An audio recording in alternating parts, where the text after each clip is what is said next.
Oke,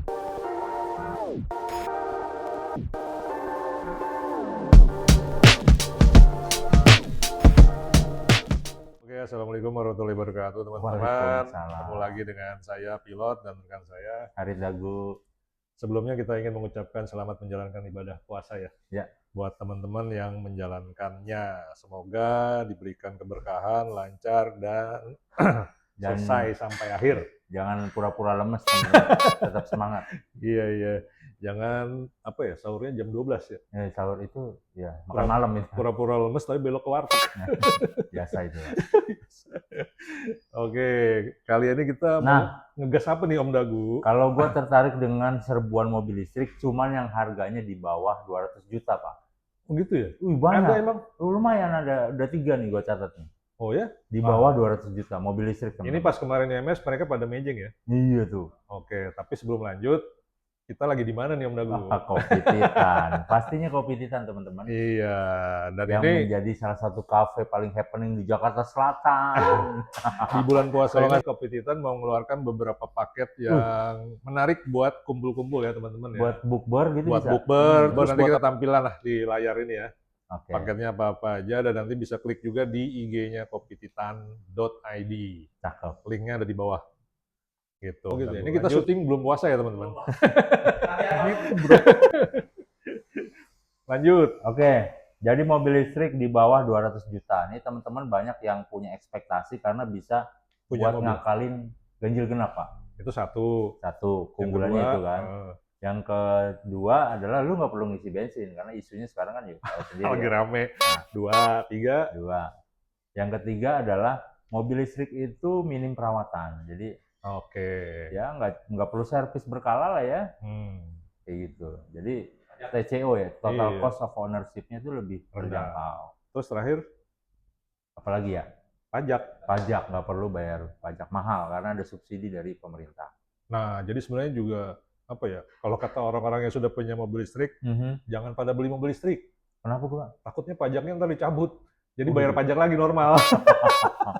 Jadi kan sebenarnya pajak itu diskon supaya orang pada beli mobil listrik kan. Coba aja ntar lihat di komen, pasti ada yang komen begitu. Tapi sementara masih ada. Masih. Jadi pajaknya tuh cuman terakhir nggak bayar pajak. Ribu, Pak. Dia cuma bayar SPDKLJ, sumbangan wajib kecelakaan lalu lintas itu sekitar 150 ribuan something lah itu kira-kira. Nah, jadi intinya mobil listrik itu mungkin punya advantage, keunggulan dan punya kesempatan untuk berkembang di sini. Tapi tetap harus didukung sama infrastruktur gitu kan. Nah, apa aja mobilnya ini Om Dagu? Ini kan mobil di bawah 200 juta nih. 200 juta, Pak. Emang itu bisa dipakai jalan ya? Bisa, Pak. Bukan mainan, Pak. Jadi 200 juta udah dilengkapi STNK dan legal street gitu. Street legal bisa dibuat jalan. Berarti ini biasanya speknya cuma untuk di perkotaan ya? Ya. Bisa dibilang gitu kan? Perkotaan sampai Bandung sih bisa sih, Pak. Oh, sampai Bandung bisa ya? Bisa. Waduh. Jadi apa aja mobilnya? Nah, langsung aja nih ya. Ada Wuling REV yang udah teman-teman tahu kan? Oh, ini jagoan lama nih. Oh, ini jualannya udah kayak kacang goreng, laris dan banyak berseliweran sekarang Wuling REV. Nah, versi light-nya, Pak. Yang versi light itu harganya 184 juta, teman-teman. Ini yang baru ya? Yes, yang new. Yang new versi light 184 juta. Versi light itu jarak tempuhnya bisa 200 km ya kalau nggak salah. Itu 200 km sekali ngecas. Jadi lumayan lah Jakarta. Sini Bandung nyampe, baliknya ngecas dulu lagi biasanya di hotel. Tapi dia bisa fast charging nggak sih? Bisa, Pak. Tahu gua nggak bisa. Jadi ada dua pilihan, yang normally charging sama yang fast charging. Cuman kalau untuk yang fast charging dia harus khusus ininya, Pak. Oh, ini apa namanya? SPKLU-nya? Yes, wall charger-nya ya. Tapi emang udah bisa ya Wuling REV fast charging? Tahu gue bisa, tergantung colokannya. Dia ada adaptor khusus. Tapi mungkin teman-teman yang pakai Wuling bisa komen di bawah ya. Karena waktu saya yang pertama wawancara dulu dengan pemilik Wuling REV lama ya, dia tuh nggak bisa fast charging emang. Jadi emang harus lama tuh ngecasnya. Oh gitu? Iya, nah nggak tahu kalau sekarang mungkin bisa kali ya. Bisa jadi ya. Kemarin kita belum nyimak detail tuh. Waduh, gimana Om Dagu. Nah, baterainya sendiri dia udah pakai lithium ferrofosfat. Kapasitasnya itu kalau nggak salah ya 17,3 kWh. Nah, tenaganya lumayan, Pak nih. Berapa tuh? Kecil-kecil begitu bisa sampai 30 kW atau 40,2 dk. 40,2 deka ya. Yes. Torsinya 110 Nm. Newton meter ya. Tapi itu juga kan mobil kecil, Pak. Iya, artinya dengan dimensi yang seperti itu, terus dekanya juga lumayan, torsinya juga lumayan, itu ideal, Pak. Iya, buat itu jadi nanjak-nanjak. sama kita kalau naik itu jadi lebih akrab, teman-teman. Karena deket banget di dalam situ ya. Penumpang kanan kiri sama belakang tuh deket. Beda kalau naik mobil gede kan jauh tuh. Ini jadi tren di perkotaan karena gini, Pak. Kan kita tahu ya jalan-jalan di Jakarta kan lumayan kecil-kecil, sempit-sempit. ada yang gede, ada yang kecil lah. Yes. Nah, ini enak nih pakai ini, bisa selip-selip dan juga parkir, Pak. Mereka nggak repot sih, nggak makan tempat ya, nggak makan tempat, kecil, buat meliuk-liuk di perkotaan kayaknya cocok. Terus dia udah nggak kena ganjil genap, terus dia hemat BBM. Ya, tapi secara tampilan emang imut juga sih ya. Imut. Nah, banyak yang pakai justru anak-anak sekolah. Oh ya? Iya, anak-anak sekolah yang daripada dibeliin motor mending beli ini gitu. Iya. Anak sekolah yang elit ya. Ya teman-teman Jakarta Selatan kayak gue di anak selatan pakainya Wuling RV banyak, Pak, kalau gue perhatiin. Gitu ya. Oke. Terus apalagi nih Om Dagu? Ini Wuling ini jualannya udah banyak dong harusnya. Banyak, Pak. Dia yang paling pertama kan? Penjualan.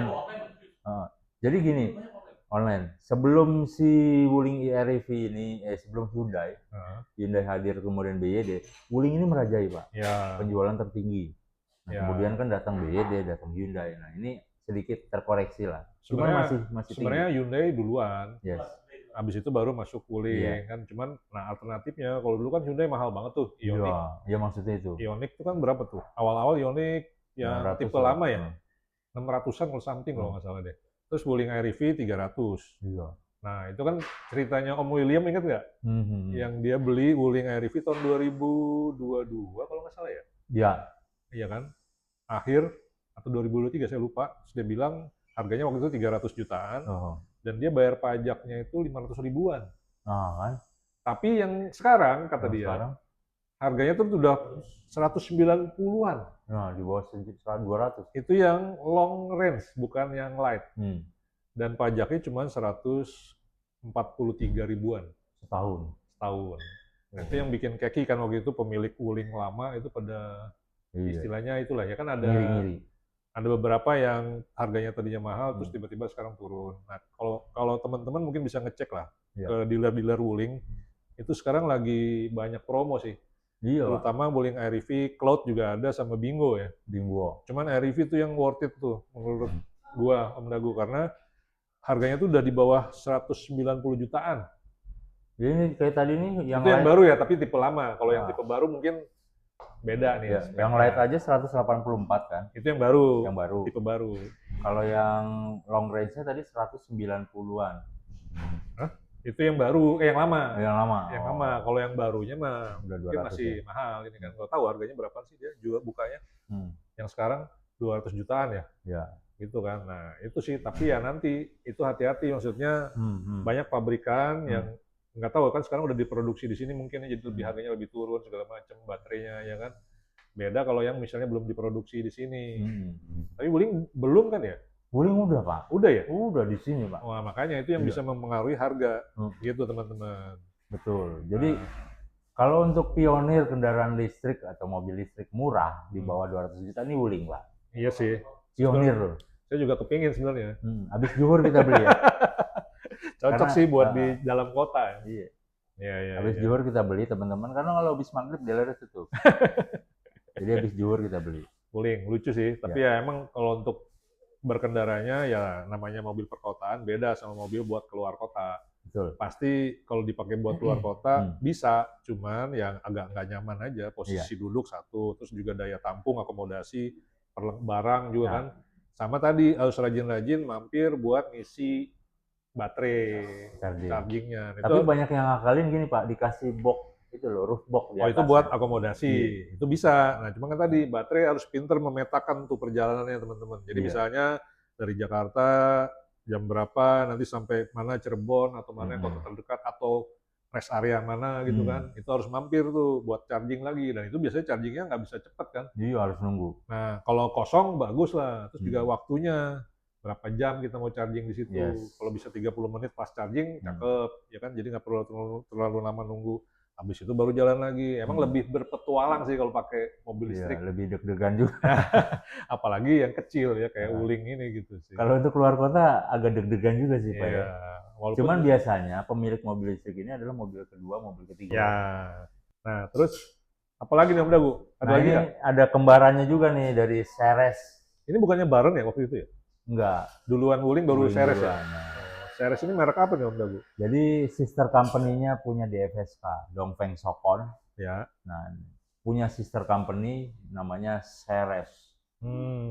E1. E1. Ini mobil produk Cina juga. Ya kan, di FSK. Bentuknya mirip-mirip Wuling, nanti ada tampilannya teman-teman. Nah, iya. Jadi dia speknya berapa nih? Harganya berapa tadi? Harganya itu sekitar 189 juta. Oke, dia speknya satu doang atau ada dua ya? Speknya yang kita tahu tuh satu Pak. Daya tempuh 130 km sekali charge ya? Sekali ngecas 130 km, masih di bawah Wuling sih. Jauh. Ya. Kalau Wuling kan tadi yang light aja 200. Iya. Ini 130. Waduh. Ya. Ini lebih deg-degan ini, nggak bisa keluar kota kayaknya kalau ini. Ya kan, sampai Bandung juga belum nyampe nih. Iya. Om Dagu. Iya. Cuman ya gitulah, ini kan pilihan Pak buat teman-teman. Kalau ada yang mau Wuling, ada yang mau yang Ceres ya, bebas aja pilih. Kalau buat di perkotaan silakan. Tapi juga harus dipertimbangkan ya kebutuhannya sih ya. Yes. Baterainya lithium iron fosfat. Kalau yang si Wuling tadi kan lithium ferrofosfat. LFP. LFP itu kayak punya BYD. BYD. Persis Pak. Kalau BYD tapi dia packagingnya udah blade. Nah, kalau si Wuling masih modul gede. Kalau ini? Kalau si Ceres? Si Ceres dia sama modul gede, cuman materialnya masih iron fosfat. Tapi kalau diganti harus semuanya ya berarti? Iya. Harus satu gelundung, satu modul. Kalau si BYD kan bisa per blade, per bagian. Seru ini, seru. Gitu. Tapi emang secara penjualan juga kayaknya kurang ya Ceres ya? Kurang Pak. Kenapa ya? Karena mungkin ya dari sisi advantage yang diberikan dari daya tempuh. Daya tempuhnya cuma 130, sedangkan Wuling kan tadi 200. 200 paling murahnya, tipe murahnya ya. Itu yang paling murah udah 200. Tapi mungkin bisa diskon lagi nih Om Dagu kayaknya kalau ke dealer di FSK. Iya, karena mereka juga stok banyak nih kayaknya. Stok tahun lalu masih ada. Tapi dia ada ini nggak sih? Barunya nggak sih? Ceres. Kemarin nggak kan? Di MS nggak keluar baru kan? Enggak. Itu cuma modifikasi kemarin sama salah satu influencer. Iya. Ada yang pergi jauh lah ya. Iya. Nanti bisa lihat. Apalagi nih Om Dagu? Kemudian yang terakhir pendatang baru yang kemarin ramai juga di IMS, Pak. Wah, ini nih. Alphard Mini, Alphard Buntung, apalah itu. Banyak yang sebutannya begitu ya. Gitu ya. Alphard Mini, Alphard Buntung. Honda Boma EV. Waduh, ini mobil listrik ternyata teman-teman. Dan dia bentuknya menyerupai Alphard, dimensinya juga mirip-mirip ya. Iya. Bukan dimensinya ya? Apa sih siluetnya? Depannya doang Pak. Depannya kayak Alphard, fascia depannya itu. Kalau dikecilin kayak gini lah kira-kira Alphard ya. Alphard Buntung. Cuman dia kapasitasnya cuma 4 ya? Ya. Maksimal 5 lah ya? Maksimal 5 sih. Kayak Karimun lah. Karimun yang wagon. Tapi dia yang bukan Karimun yang lama, Karimun yang baru yang lebih gepeng ya kan? Iya, yang wagon ya. Ya, cuman panjangan ini kayaknya dibanding Karimun. Gitu. Kalau ini lebih panjang nih jarak sumbu rodanya. Iya. Waktu sempat nyobain nih duduk di dalamnya. Udah sempat Pak? Sempat. Jadi secara posisi sih lumayan. Interiornya juga lumayan ya. Kalau dibilang ya mungkin kalau menurut gua saran buat Honda mungkin dibikin lebih kalem kali ya, jangan warna-warna cerah gitu. Ya biar sedikit, nggak tahu ya kalau gua bawa bapak kali ya. Jadi butuhnya yang kalem-kalem, jangan yang warnanya biru terang apa gitu kayak mobil sporty atau kayak mobil kontes jadi modif. Jadi agak terang gitu, agak aneh sih kalau menurut gua ya. Tapi itu selera masing-masing. Kalau misalnya dibikin hitam aja semua, malah cakep kalau menurut gua. Atau putih semua beige gitu kan, itu cakep. Sama di dashboardnya itu emang agak ada ya tadi tuh warna-warna cerah itu yang ya mungkin sebagian orang suka, di setirnya juga sama. Ya itu masukan mungkin nih suara konsumen. Terus juga kalau duduk di belakang itu lega loh, Bu. Lega ya, gua duduk juga sempat jauh ya. Iya. leg race-nya itu masih. Cuman menurut gua masih agak terlalu jauh. Mending dimajuin dikit biar bagasinya jadi agak gedean. Oh gitu? Iya. Jadi maunya gimana Pak? Mau yang leg race lapang apa yang mau bagasi gede? Sebenarnya mau beli apa nggak sih? Harganya. Oh berapa tuh? Belum disebut ya tadi? Belum Pak, 199. Itu di MS ya? Oh, harga perdana. Di MS. Nah, tapi habis itu naik dong? Katanya sih akan naik jadi 200. Pas. Nah, cuman feeling gua, karena ini pendatang baru, kayaknya masih berlaku harga ono. Oh gitu ya? Tinggal nego-nego aja sama dealernya kan? Iya. Karena mereka juga pasti kan ngejar volume Pak. Ini ada speknya nggak nih Om Dawu? Speknya ada. Jadi, nah secara daya tempuh Pak, itu cuma 130 km. Ini sama Ceres berarti? Sama Ceres. Nah ini takut, ya kalau di kota aja sih aman sih. Iya. Cuman jangan keluar kota. Sama tadi, jangan yang buat orang jantungan. 130, kalau isi kosong lagi jangan-jangan. Kalau isinya penuh, bisa jadi cepet habis. Cepet, ya. Iya. Kan asumsi 20% Pak, jangan sampai. Nah, itu dia tuh teman-teman. Jadi ya ini emang kalau dibandingin Wuling tadi jauh ya jaraknya ya. Wuling 200, ini 130 sama kayak Ceres. Nah, tenaganya diklaim itu bisa 50 dk. Lebih gede sih tenaganya. Itu kan tulisannya ya, belum dipraktekin. Terus sama apa namanya? Ini jarak panjangnya 3,5 meter lah ya. 3,5 meter berarti kayak bener Wuling, siapa namanya? Suzuki Karimun Wagon. Itu segitu Karimun? Iya kira-kira segitu. Tapi ini karena dia lebih ramping atau apa? Jadi agak lebih panjang gitu. Lebih panjangnya sedikit sih kalau menurut gue. Lebih panjang sih. Terus juga baterainya tipe ternary lithium tuh apa tuh Om Dawu? Jadi lithium biasa, cuman dia ada ternary-nya Pak. Iya kan? Nah kalau pilihannya 3 itu ya. Sebenarnya ada satu lagi Om Dawu. Ada. Yang harganya. Nah, VinFast apa namanya? EF3. Nah itu juga bentuknya lucu ya? Lucu. Itu menarik sih, waktu di sana lagi orang pada test drive tuh ngeliat dia jalan lucu ya? Lucu. Jadi dia model kayak SUV sebetulnya Pak itu. Iya bentuknya. Compact SUV. Nah. Dia tuh berapa penumpang sih? Gue belum nyoba itu. Sama, jadi 4. Tapi pintunya 2 doang kan? Pintunya 2. 1 row. Sempit. Depan 3 kayaknya muat lah Pak ya. Jangan 3 lah, 2. Yang tengah kecil, anak kecil gitu. Iya, depan 2. Belakang? Belakang 3, anak kecil 1. Emang bisa masuk belakang 3 ya? Bisa kayaknya Pak. Anak kecil. Itu kayaknya sempit banget karena dia pakai kap mesin gede gitu ya. Aneh juga nih mobil listrik. Iya, belakang 2, depan 2, jadi 4. Secara tampilan sih lucu, dan itu katanya jadi sponsor PSSI kalau nggak salah ya. Dia udah tanda tangan kontrak bahwa nanti PSSI akan menggunakan mobil itu ya. Yes. Buat official itulah. Nggak muat 11 orang Om Dawu. Kan belinya banyak Pak, ada berapa gitu. Iya. Padahal SMK nggak tanda tangan kontrak soalnya Om Dawu. Padahal kita sama Vietnam bertarung ketat Om Dawu.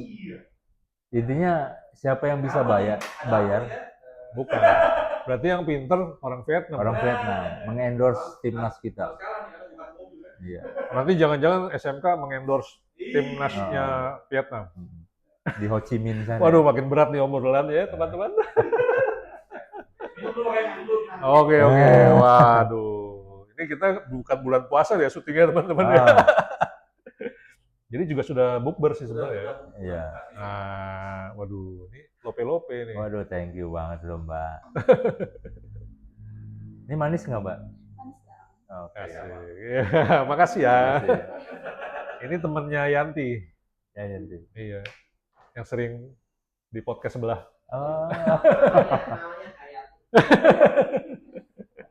Oke. Lanjut Om Dawu, mau diseruput dulu kopinya? Ini harus dinikmati dulu. Kopi Titan. Penuh banget ya. Nice.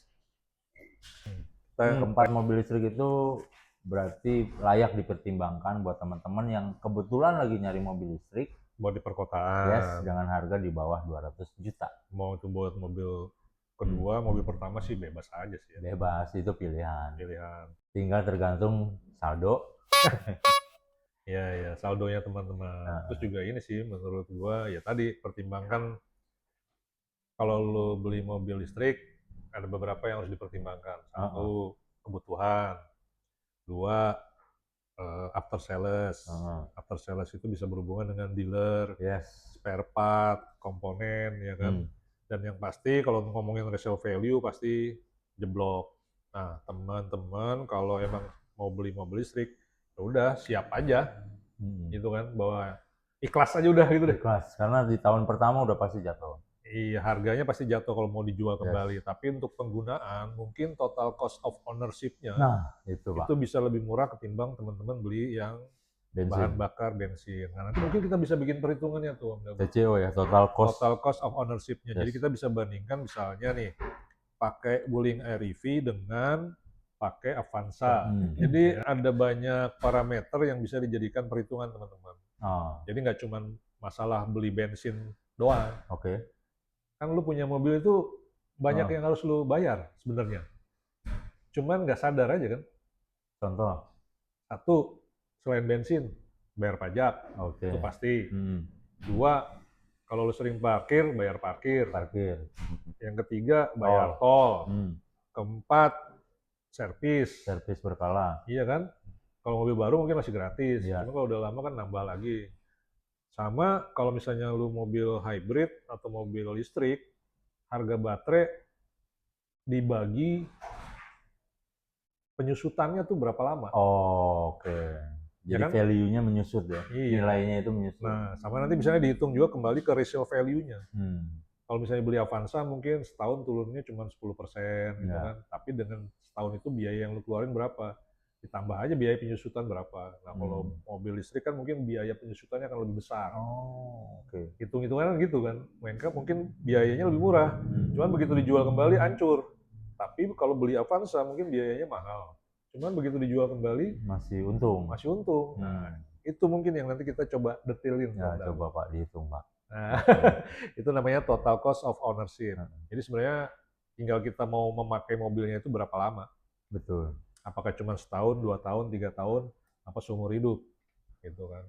Ya, tergantung teman-teman. Jadi kalau menurut gue sih untuk sementara ini layak lah dipertimbangkan penggunaan mobil listrik. Apalagi harganya bisa di bawah 200 juta. Teman-teman bisa mempertimbangkan untuk mobil kedua sih kalau menurut gue. Mobil kedua. Iya. Tapi ya tadi tergantung pilihannya kita lemparkan lagi kepada teman-teman. Kalau kita sih cuma menjabarkan bahwa kondisi yang ada saat ini seperti itu. Dan siapa tahu dengan teknologi yang semakin maju, harga mobil listrik akan lebih murah. Dan teknologinya baterai juga akan lebih murah, teknologi fitur-fiturnya juga akan lebih murah. Itu akan lebih membuat mobil listrik tahan lama dan resale value-nya juga. Nah itu. Bagus. Sama satu lagi Pak, yang paling dikonsenkan oleh pembeli itu adalah jarak tempuh. Iya. Mereka pada jarak tempuhnya tuh berapa sih? Ya cuman segini ya.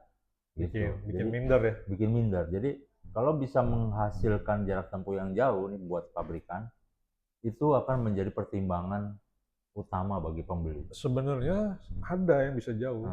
Cuman mahal. Maksudnya dengan harga 200 juta kan ekspektasi konsumen masih cuma 130 gitu kan. Itu impiannya sih. Jadi ibaratnya ekspektasinya bisa lebih. Karena kalau yang mobil di atas 600 kilo juga ada.